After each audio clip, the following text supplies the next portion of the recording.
नमस्कार साथियों, आज मैं आप सभी के साथ शेयर करना चाहता हूँ। संविधान के बारे में विभिन्न विद्वानों ने विभिन्न बातों को स्पष्ट तरीके से लिखा है। तो चलिए जान लेते हैं संक्षिप्त जानकारी। एस.एच. कापाड़िया, जो सुप्रीम कोर्ट के पूर्व मुख्य न्यायाधीश है, उन्होंने लिखा है, भारतीयों को अपने नागरिक अधिकारों को जानने के लिए संविधान का अध्ययन करना चाहिए।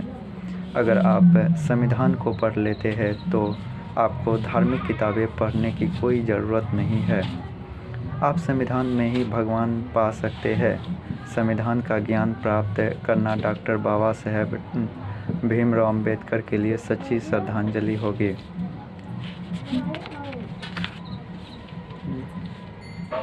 रामचंद्र लाहोटी, पूर्व मुख्य न्यायाधीश सुप्रीम कोर्ट, इन्होंने लिखा है, संविधान सभी धर्मों का धर्म है। रोहिंगटन फली नरीमन, न्यायाधीश सुप्रीम कोर्ट, इन्होंने लिखा है, हर व्यक्ति को यह याद रखना चाहिए कि पवित्र ग्रंथ भारतीय संविधान है और इसी पुस्तक को हाथ में लेकर भारत के लोग एक राष्ट्र के रूप में एक साथ आगे बढ़ते हैं ताकि वे मानवीय प्रयासों के हर क्षेत्र में आगे बढ़ सके और मैग्ना कार्टा या ग्रेट चार्टर ऑफ इंडिया के द्वारा निर्धारित लक्ष्य को प्राप्त कर सके।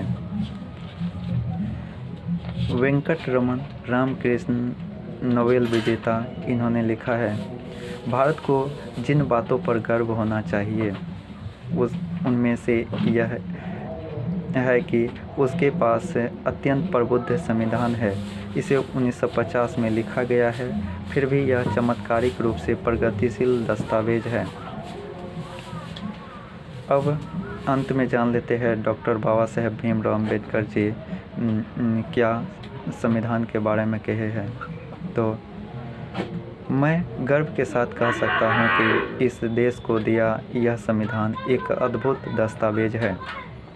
ऐसा केवल मेरे द्वारा ही नहीं कहा गया है, बल्कि कई लोगों द्वारा, संविधान के कई अन्य विद्वानों द्वारा भी कहा गया है।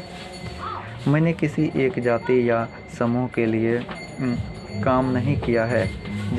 जिसे मुझ पर भरोसा नहीं है वह संविधान पढ़े। मेरे जाने के बाद यह मत समझना कि मैं मर गया। जब तक संविधान जिंदा है मैं जिंदा हूँ, बस संविधान को मत मरने देना। इन्हीं जानकारी के साथ मिलते हैं अगले वीडियो में। जय संविधान।